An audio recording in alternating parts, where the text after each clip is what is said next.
primeiro, a começo de conversa, não é participar, o tema é se envolver. Então, participar da política é uma coisa. Como o senhor mesmo disse, isso nos é imposto, somos obrigados. Eu tenho certeza, se não houvesse essa obrigatoriedade, a maioria dos cidadãos, né, brasileiros não iriam sair de casa para votar. Então, como eu já disse no início, eu vou defender que o cristão ele não deve se envolver com a política. É lícito? É. É pecado se envolver? Não.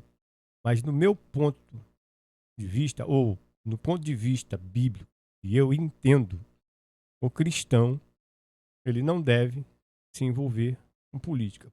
Por quê? Porque todo cristão ele já está comissionado a exercer uma grande missão.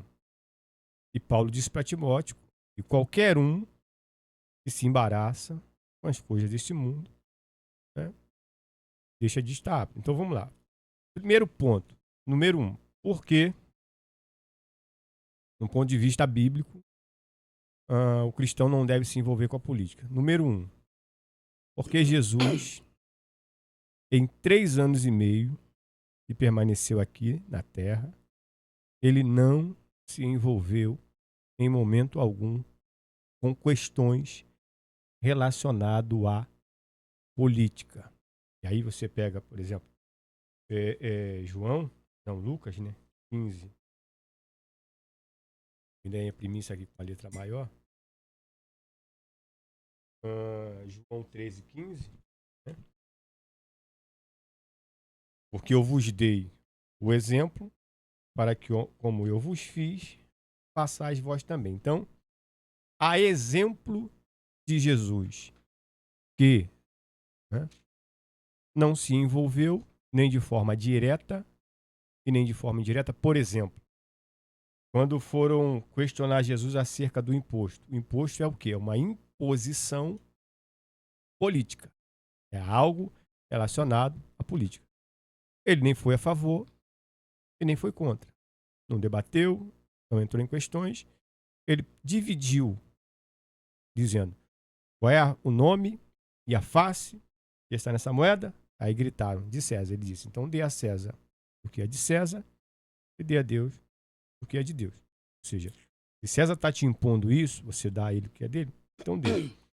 E dê a Deus o que é de Deus. Segundo ponto, por que o cristão não deve se, se envolver com a política?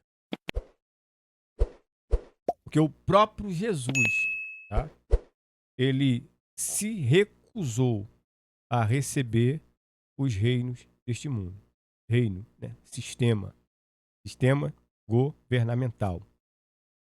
Mateus 4, versículo 8, 9, 10. Está bem claro que Satanás leva Jesus para o alto do monte, mostra a ele todos os reinos do mundo, né? Reino humano, reino governamental, reino político, instituições. E Satanás diz, tudo isso me foi dado, e se você prostrado adorar, te dou. Jesus recusou, dizendo que está escrito, e somente ao Senhor Deus adorarás, e somente a Ele prestarás culto. Então, Jesus não quis se envolver e nem quis ter o poder político. Terceiro ponto,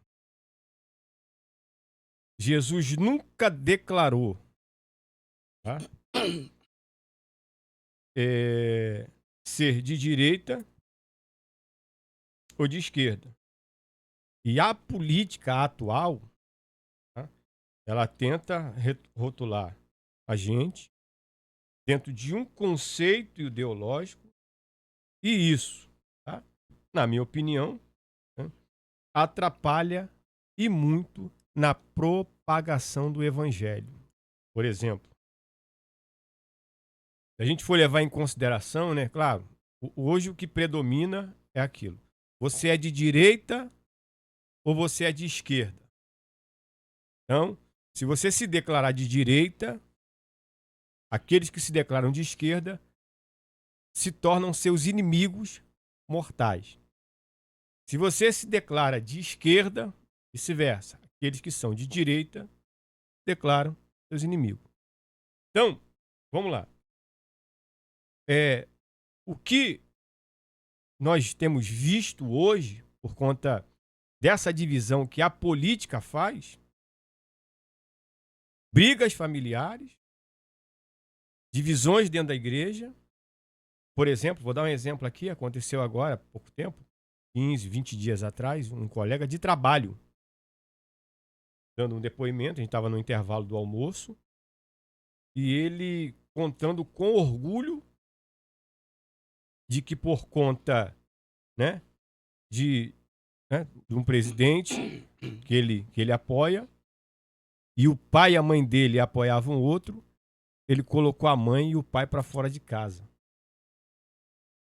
Se não bastasse isso, o pai morreu com ele brigado com o pai, e ele não sente, ele manifestou isso, ele contou isso pra gente, sem demonstrar um pingo de remorso, ou seja, morreu, problema dele, manda ele apoiar outro candidato. Então veja bem, política, conta de ideologia, dividindo. Então, por que eu digo que atrapalha na propagação do evangelho? Por quê? Um pastor, um cristão que tem a missão, que ele é comissionado, né? Marcos 16, 15, não é isso? Portanto, ide, pregai o evangelho a toda criatura, independente da ideologia dela. Para isso ser possível, eu preciso estar dentro de um campo em que não exista essa barreira. A partir do momento em que eu assumo uma identidade política, não de cristão, política, o que está em jogo aqui não é se você é crente ou não, é se você é de direita ou se você é de esquerda.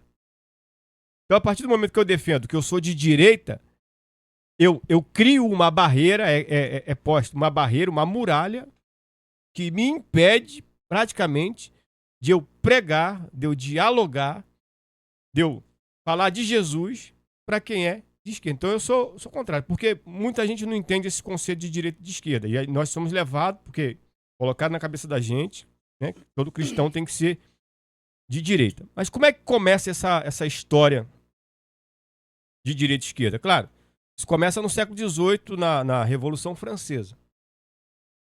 É óbvio que o conceito era bem diferente. Conforme o tempo vai passando, algumas ideologias, né, vão sendo colocadas dentro desse conceito de direita e esquerda. Então nós temos dois grupos de pessoas, né, que quando se iam se debater, uma sentava à direita, né, e outra sentava à esquerda na hora delas debaterem algum assunto. Por exemplo, nós temos os jacobinos, que eram mais radicais, né, alinhados com os trabalhadores, e esses sentavam sempre à esquerda, viu? Nas assembleias, quando elas eram realizadas.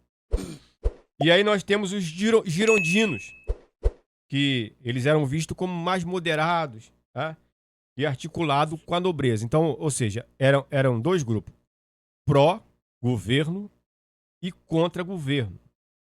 Aí mais tarde vai mudando, porque aí tem a classe da burguesia, então os de direita são aqueles que estão mais voltados para a burguesia, né? Os de esquerda são aqueles que estão voltados mais para a causa dos trabalhadores. Aí, século XIX, a Revolução Francesa, né? Aquela catástrofe toda, enfim. Mas com o passar do tempo, vai surgindo agora ideologias marxistas e etc. E vão fazendo parte tanto desse conceito de direita e de esquerda, ampliando mais esse leque. Porém, quando a gente olha para a Bíblia Sagrada, mais especificamente no Evangelho de Mateus, no capítulo de número 10, claro, olha só, eu estou falando agora de 2000 anos atrás. Esse conceito de direita e de esquerda que hoje a gente defende, a gente está vivendo, não existia ainda. Então, qual era o conceito de direita e de esquerda daquela época? Pró-governo e contra o governo. Então, quando nós vamos ver, Jesus passou uma noite inteira orando, e é óbvio, para quê? Para receber de Deus as instruções, do Pai as instruções, para escolher o colégio apostólico. Eles não iam escolher homem, ele não ia escolher homem aventureiros. Ele ia escolher homens que iam com ele até o final e que, inclusive, eles mais tarde vão ser anunciados como pessoas que irão se assentar em tronos para julgar as 12 tribos de Israel. Nesse caso, Judas Iscariote não está. Quem entra ali agora é Matias. Mas aí depois tem o apóstolo Paulo. Então tem essa questão de qual que vai representar, que vai assumir naquele grande dia o lugar de Judas Iscariote. Se Matias, que foi escolhido pelos apóstolos, ou se Paulo, que é apóstolo, que foi escolhido pelo próprio Jesus. Então, quando Jesus vai anunciar o nome dos discípulos, dos 12 discípulos, ele escolhe 2, e esses 2 eles são acompanhados de um adjetivo. Claro, Judas também tem um adjetivo, e o adjetivo dele é o traidor, né? Judas, o que traiu. Mas, além de Judas, tem 2 apóstolos, 2 discípulos, que recebem um adjetivo. O primeiro, que é Mateus, o publicano, e o segundo, que é Simão, o zelote. Então, dentro do conceito, claro, não de hoje, porque hoje o radicalismo dentro desses 2 conceitos, direita e esquerda, ele é muito grande. Mas naquela época, em que se de direita e de esquerda era mais ou menos isso, pró-governo e contra-governo. Então nós temos Mateus, o publicano, que é o quê? Alguém que é pró, alguém que é a favor do governo. Mateus é judeu, mas ele trabalha pro governo. Ele é um colhedor de impostos, cobrador de impostos, e trabalha para o governo. E nós temos Simão, que é o zelote, que é aquele que pertencia a uma classe em que, em algumas situações, criavam rebeliões e problemas, porque eles eram contra o governo. Então, nós temos aqui no colégio apostólico, Jesus escolhendo para fazer parte do colégio apostólico, os homens mais importantes do cristianismo, que eles vão dar continuidade ao cristianismo, propagar esse cristianismo para o mundo todo. Dentro desse colégio apostólico, Jesus está escolhendo um discípulo que é pró-governo, ou seja, de direita, e um discípulo que é contra o governo, de esquerda. Então, por exemplo, claro, o que eu vou fazer aqui é uma analogia, tá? Não é uma doutrina. Jesus ele está sendo crucificado no monte, e aí são 3 cruzes, né? Uma no meio, uma do lado direito, uma do lado esquerdo. A cruz de Jesus estava onde? No centro. Então, dentro de uma analogia, se Jesus fosse um político, ele seria de centro. Porque no centro, ele estaria tanto propício a apoiar, a influenciar quem está na sua direita e aquele que está na sua esquerda. Claro, só uma analogia, tá? Jesus, eu vou repetir, não se envolvia em causas políticas. O que Jesus era capaz de fazer e que ele espera isso de nós, é que a gente não precisa ser de direita ou de esquerda. A gente só precisa ser capaz de influenciar tanto quem é de direita e quanto quem é de esquerda. A gente não precisa defender uma pauta política. A gente precisa defender verdades bíblicas. Eu não preciso me apresentar como alguém de direita para assumir que fazer aborto é pecado e usar drogas é pecado. A Bíblia já defende isso. A Bíblia já tem essa posição. Então eu não preciso defender ela carregando essa nomenclatura. Eu sou um cristão de direita. Não, eu sou um cristão, só basta. Eu sou alguém que serve e que segue a Jesus Cristo e que por esse motivo eu não preciso, tá, me envolver com a política. Eu sou cidadão, eu vou exercer a minha cidadania, vou escolher meu candidato, vou votar nele, mas necessariamente eu não preciso. O crente deve se envolver com a política? Poder? Pode. Na minha opinião, baseado num conceito bíblico que eu entendo, não deve se envolver. Por quê? Porque você já tem uma missão. O cristão ele já tem um chamado. Por exemplo, nessa campanha agora, nesse pleito, eu vi pastores, até pastores amigos meus, talvez até vão ficar chateados se assistirem agora. Paciência, não estou falando o seu nome, nem o nome da sua igreja, né? Coerente. Mas eu vi pastor aqui com a igreja quase que inteira na rua, vestido a caráter, com a roupa do político, com a bandeira, balançando e cantando e fazendo campanha. Agora, eu não me lembro de ter visto esses mesmos cristãos, essa mesma igreja, esse mesmo pastor, com essa multidão toda, levantando a bandeira de que Jesus cura, salva e liberta. Então, eu tenho visto muito cristão, muito animado, muito assanhado para fazer política, para se envolver com a política e com as causas bíblicas, com as causas do evangelho, pouquíssimo. Então, eu penso que o cristão não deve se envolver com a política por essa razão. E quando você se envolve com a política, você se afasta do chamado, da missão que Deus colocou em suas mãos.